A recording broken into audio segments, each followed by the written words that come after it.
Transitioning, we have the Limuru III also. What is Limuru III about? If you can give us a background history and story. Limuru III is an absolute surrender.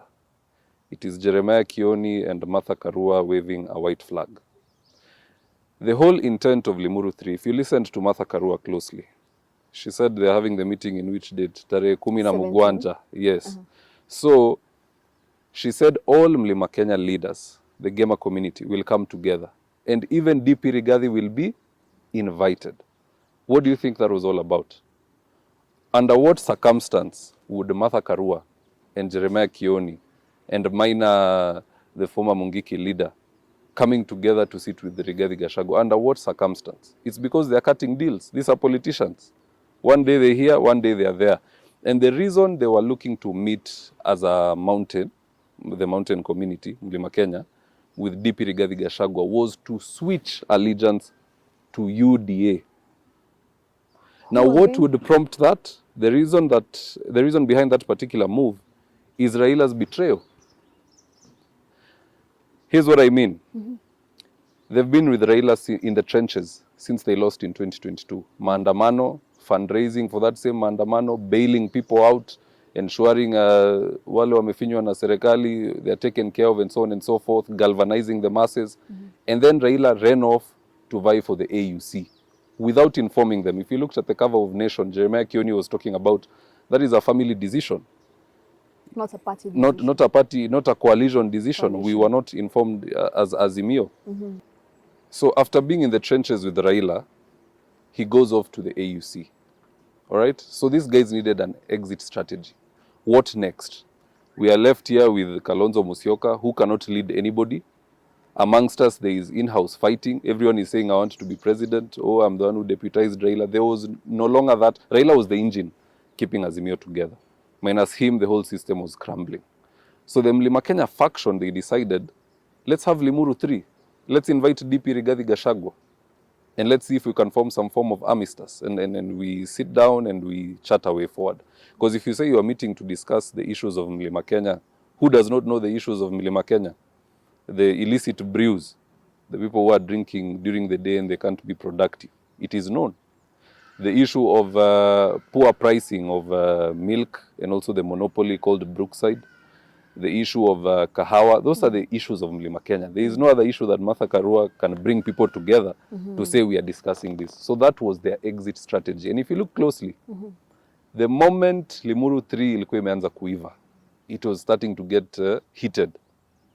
What did Raila do? He came back and started attacking Kenya Kwanza. He said Zakayo does not know where he's taking this country. Wait, when did Limuru 3 start?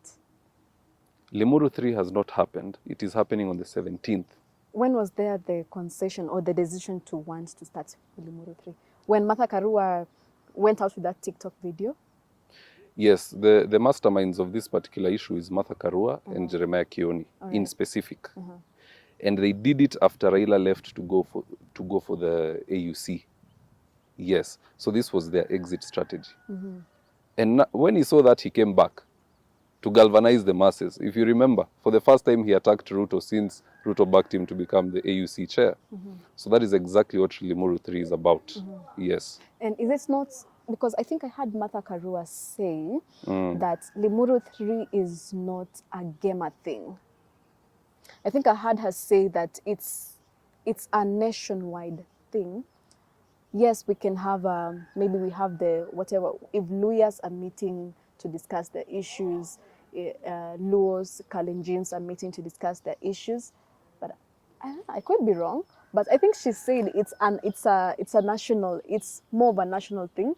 Leaders from all political parties are invited. It's not just a Kikuyu thing. If that's the case, why was the publication in Kikuyu? I listened to that thing with a translator who is Kikuyu to explain to me what's being said.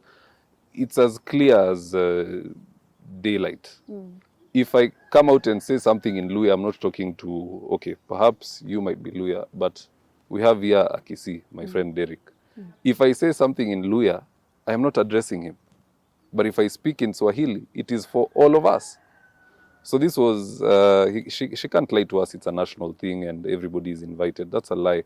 That's a smoke screen. This was Martha Karua, Jeremiah Kioni waving the white flag and looking to see what they can get from UDA when they become affiliates. Sorry to say. Don't be lied to, they're discussing issues. What issues?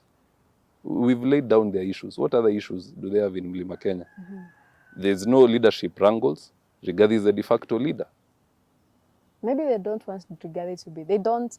I've just had Ndegwa Njiru speak. He says they cannot be answerable to Rigathi as the Kikuyu leader. Okay, it's fine. They might decide not to be answerable, but how many are they? What percentage do they form of the entire community? And what is their impact? Those are some 2% of people. So no impact, no ramifications. It's all just a smoke screen. This was a complete and embarrassing surrender of Jeremiah Kioni and company. They wanted to go and join DP Rigathi Gachagua. And when I listened to Rigathi Gachagua when he was in Kiambu, he said there is no, he even called Martha Karua my sister and Jeremiah Kioni my brother. And he said there's no problem. We can come and sit and talk about Limuru 3, but you first come to my residence, tuongee kidogo, and then we can make it happen. Because he wants to be part of the planning phase. He doesn't want to come and meet, some surprises there. So that's all Limuru 3 was. Now, when we talk about Limuru 3, it means we had Limuru 1 and 2. Yes. Insights on Limuru 1 and 2? Limuru 1 and 2 was actually a galvanizing of the Mlima Kenya leaders, the very first one, where they were coming to basically just discuss the power was the issue in Limuru 1.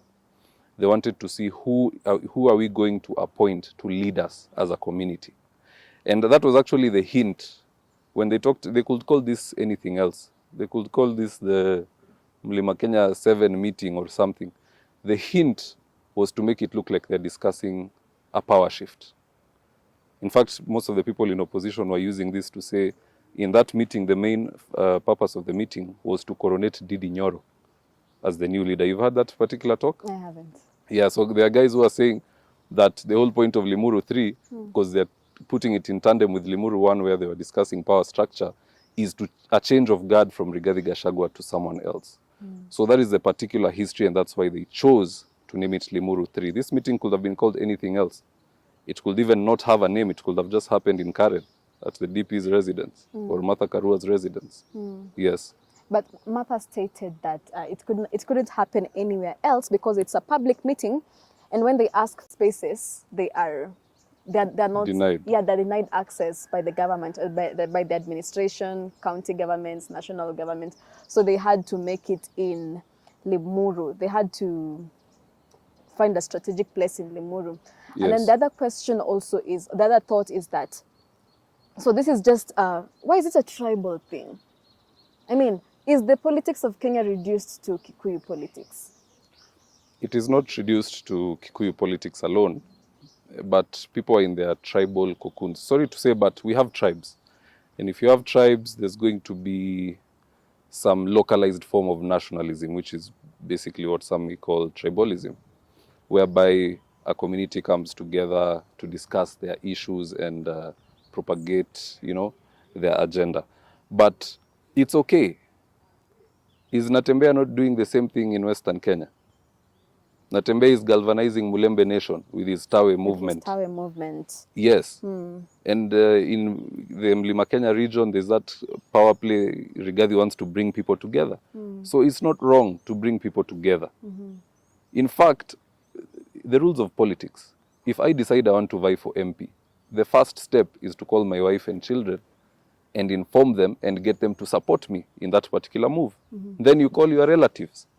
Then you call your community. And once you have the backing of your community, now the others will look at you as somebody. If your wife supports you, your fellow tribesmen support you, then we might consider you. But if you come to talk to us, even your own family does not support you, your own community does not back you. You see what I mean? So it's normal, and these communities which are not doing this are the ones who miss out in power. If you don't come together As a community. and bandwagon and see how you can coronate one person to go for the national cake, it will be impossible. Yes. And that means something like the NADCO report was a flop? NADCO report was just another wild goose chase to keep Raila busy. And President Ruto is actually a very dangerous guy, if you ask me. Uhuru Kenyatta made Raila go around with BBI, knowing very well it will die in the courts. President Ruto gave Raila NADCO. Really? And it went on to die in the High Court. It was termed null and void. And to make it worse, Uhuru Kenyatta made Raila to go around this country, county to county, propagating the BBI. Ruto is making Raila go around the entire continent, seeking a vote which he cannot get.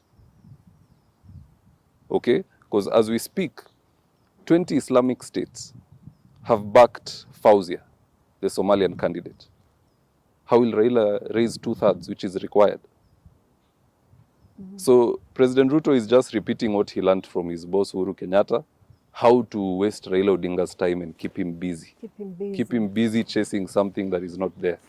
Yes. And it seems like there can be no one as influential as Raila Odinga. Because you see what Martha Karua and Jeremiah Kioni are doing. I'm even seeing it as something which is more tribal. It can never get to a national point where we can have one person who can really shake the opposition and mobilize the whole nation to keep the government on toes. Yes. Well, minus Raila, there's people who can do the job. Who? For the case of Kalonzo Musyoka. In fact, I was to ask, where is Kalonzo Musyoka in all of this? For Kalonzo Musyoka, independently, he can't do much. He needs a helper. Now the question is, which helper can have charisma like Raila, galvanize the masses and maintain the same masses that Raila Odinga had, in other words, inherit them so that nothing is lost, and be able to speak. Speech, communication is very important. That's another thing Kalonzo Musyoka lacks. So for Kalonzo Musyoka as a candidate, he doesn't have much to offer, but his helper might change the dynamics. I'm seeing him picking Joho. It's not a popular opinion right now, but believe you me, in 2027 it will be Kalonzo Musyoka and Ali Hassan Joho. Sifuna? Sifuna won't make it. Sifuna is a very brilliant fellow. I've listened to him severally. I don't know why he doesn't. He's a lawyer. He should be in court with the way he speaks. He's sharp. But likability is a factor. You have to be likable. Babu Owino is more likable than Sifuna. But Sifuna, from the way he speaks, he's slightly more sharper. So you see, likability is a factor. So for that, I don't see Sifuna. He's nowhere in that particular discussion. All right. Yes. Okay, as we're coming to the end of the conversation, and you have a parting shot? My parting shot is that for Mythical Inturi, we need an inquiry, and they should be devastatingly honest. We will know the way forward from their report. In regards to the AUC, Raila is likely not going to make it. This is just another wild goose chase to keep him busy. In regards to 2027, it is Kalonzo Musyoka and Ali Hassan Joho.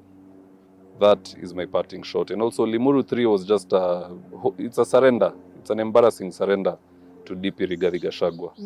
I would like for someone to prove me wrong. Yeah. Yes. Because we are yet to see what is going to happen on the 17th of May. How impactful is it going to be? Thank you for tuning to us today, and keep subscribing to this YouTube channel. Send your comments in the comment section. Let me know what topics you want us to talk about next time. And until next time, see you. God bless.